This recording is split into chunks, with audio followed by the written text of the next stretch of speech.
Hey guys, welcome. This is Brad Krantz. Thanks for joining me on my Monday morning leadership here. We are finishing up covering John Maxwell's The 21 Indispensable Qualities of a Leader, and today we are on number 21. Continue to join me for updated upcoming Monday morning leaderships. I'm going to jump into a new topic. I think I'm going to be looking at leadership questions or questions leaders should ask, because I think that's a great topic. It's kind of a unique topic. We don't hear a lot about it, but it's very, very important. So once again, thanks for joining me here. And today we are covering number 21, vision, where he says, you can seize only what you can see. And Maxwell himself said, a great leader's courage to fulfill his vision comes from passion, not position. I have to agree that, we could get into the, 5 levels of leadership, but it comes from passion, not position. If you're a positional leader, leadership level number 1, people are only going to follow you because they have to. I want to be at, and I hope those watching me here want to be at a position where people want to follow you because you're number 2 through 5. You're not a positional leader, okay? And then John Scully, who was the former CEO of both Pepsi and Apple, said the future belongs to those who see possibilities before they become obvious. And I'm going to share here another one that this is a great one from Brian Tracy, because I think this kind of sums it up here. A clear vision backed by definite plan gives you tremendous feeling of confidence and personal power. And again, that is Brian Tracy. I'm going to blow this up a bit so we can see it. There you go as I talk. So I think that kind of sets the tone here. Really, it all starts with vision. Maxwell says vision is everything for a leader. It is utterly indispensable. Why? Because vision leads the leader. Okay, and I'm going to share something from another book. In fact, I want to recommend this too. I read this year. Michael Hyatt's The Vision-Driven Leader. And here's how important it is. He says vision is the essential ingredient, okay? So it's the essential ingredient for successful leadership. There's no substitute. Without it, influence fades along with the crowds. And this is especially true, he says, in business. Okay, and that's really the focus here. Unless you as a leader have a clear picture of the destination you want, I will just say your team or your company or your organization, where you want it to be in 3 to 5 years, you've got nothing that will inspire people to follow you. Okay, and that's kind of where I saw myself with my prior employer. I'm not going to talk about that, but no real clear vision, no real strong leadership either. But it says leaders create things that didn't exist before. And that's why I think it's fitting to end with vision, because vision is so critical. I believe everything I'm going to share another screen here as we end, kind of a call to action that hopefully will be helpful. But he says, vision leads the leader. It paints the target, it sparks and fuels the fire within, and it draws them forward. He says, show me a leader without a vision, and I'll show you someone who isn't going anywhere. At best, they are traveling in circles. And who wants to do that, right? So to get a handle on vision, he's got some suggestions here. We've got 4 suggestions. Number 1, vision starts within. He goes, when he's teaching at conferences, someone occasionally asks him to give him a vision for their organization. He says he can't do it. And you really can't. You can't buy, beg, or borrow vision, guys, right? It has to come from the inside. Again, that Michael Hyatt's book, The Vision-Driven Leader, so it's not the vision-given leader, it's the vision-driven leader. For Walt Disney, for example, vision was never a problem because of his creativity and desire for excellence. He always saw what could be. And if you lack vision, you got to look inside yourself. We're going to talk this at the call for action, but everything starts with a vision. I'm going to talk about why that's important. You want to draw on your natural gifts and desires. Look to your calling if you have one. And again, that's what Walt Disney's brother Roy did. He was a good businessman leader who could make things happen, but Walt was the one who provided the vision. Together, they made an incredible team. It's still lasting. Disney World, it's amazing. Disney, you have the Disney Channel now as a result. So Walt Disney's vision was very, very key. And vision draws in your history. Vision isn't some mystical quality that comes out of a vacuum, right? It just isn't. As some people might seem to believe, but it grows from a leader's past and the history of the people around them. Okay, it's true for any leaders. You talk to any leader, and you're likely going to find key events in their past, excuse me, that were instrumental in the creation of their vision. Okay. And thirdly, vision meets others' needs. It has to be. I think you're going to be, again, we're talking servant leadership here. You have to be other oriented, and vision has to meet others' needs. True vision, he says, is far reaching, right? It goes beyond what one individual can accomplish. And if it has real value, it does more than just include others. It adds value. And that's what I liked about John Maxwell.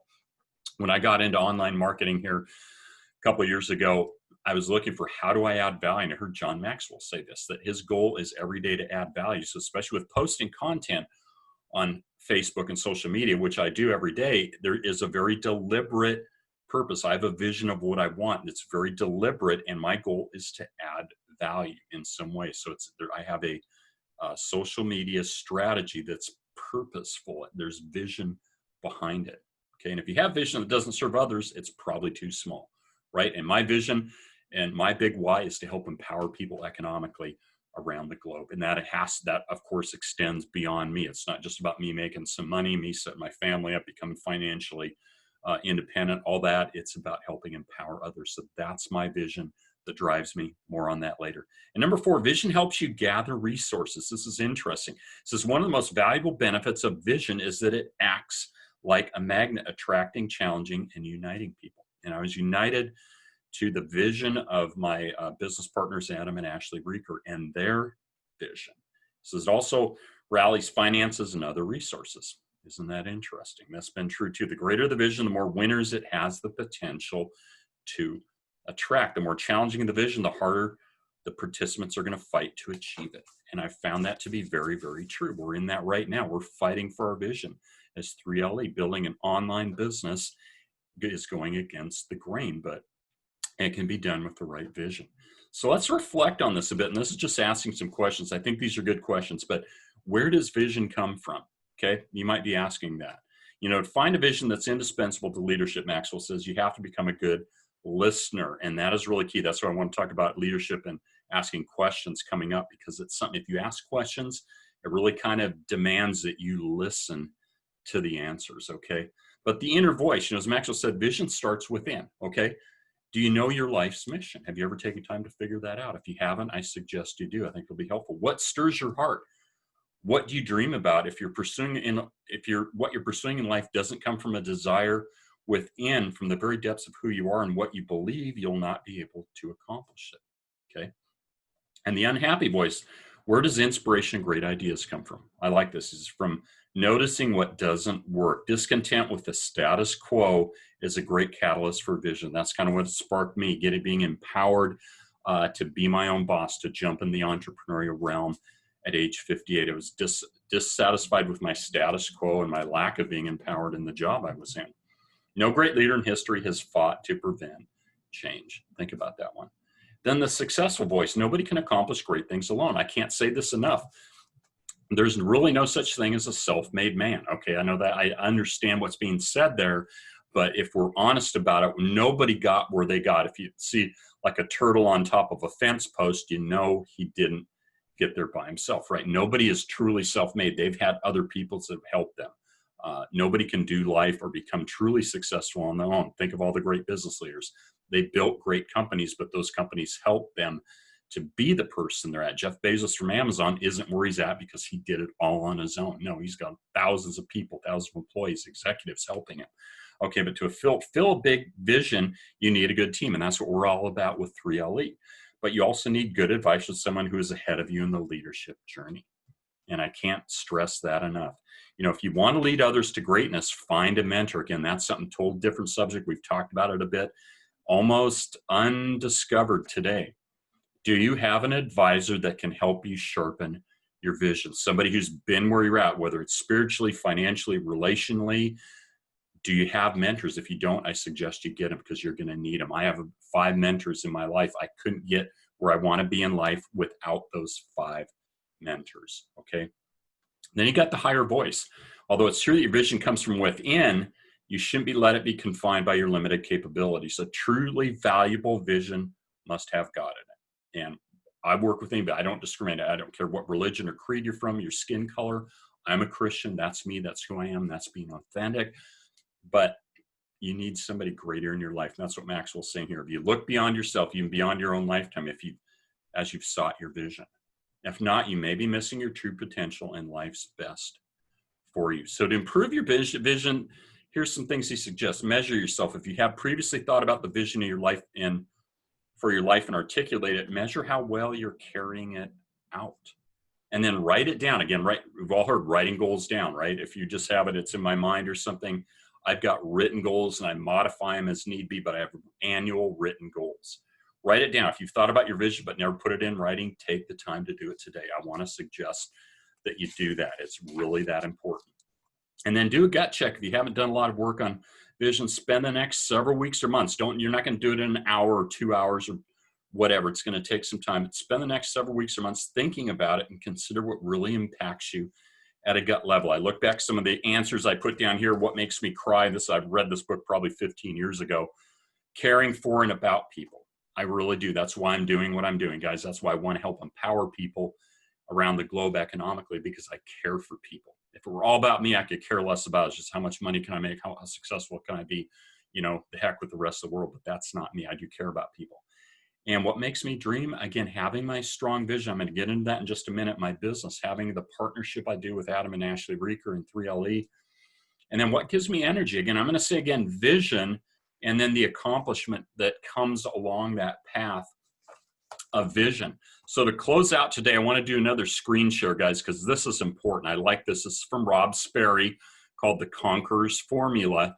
And I'm not going to go in depth on this, but I love this. Again, everything starts here with a vision, right? If the vision plus environment plus discipline plus habits equals success. Vision is what you think about and intentionally believe in this case, our network marketing business, but your business could be. If you lack motivation, you lack vision. That's why I say what motivates you. Your vision has to be strong enough to motivate you through the good times, the bad times. If you lack motivation, you lack vision. Your environment, it's what you're surrounded by throughout the day. You can't expect success if you surround yourself daily with negativity. That's why I really work to get around positive, uplifting people in my life, and I screen out and move out people that don't fit that. It's not about being a bad person, but as a leader, I need to protect my environment. And then discipline, it isn't going to take away from what you want. It's going to give you everything that you've ever wanted. Discipline goes back to training yourself to show up every day, rain or shine, guys. If you got a business, you need to treat it like a job. You have to show up every day. You can't just not be there. That's being disciplined.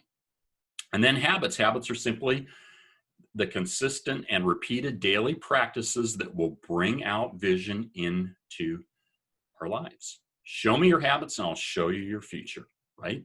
Then success. It's not a matter of if, but when. It's really that simple. Guys, thanks so much for sharing me. We'll catch you next week with some new segments on Monday Morning Leadership. If you got value out of this, and I hope you did, I'd love to hear some comments and feedback from you. Feel free to hit the subscribe button on my channel. And as always, you're welcome to connect with me on social media at the links that I provided. Guys, have an awesome Monday. We'll see you next week. Bye-bye.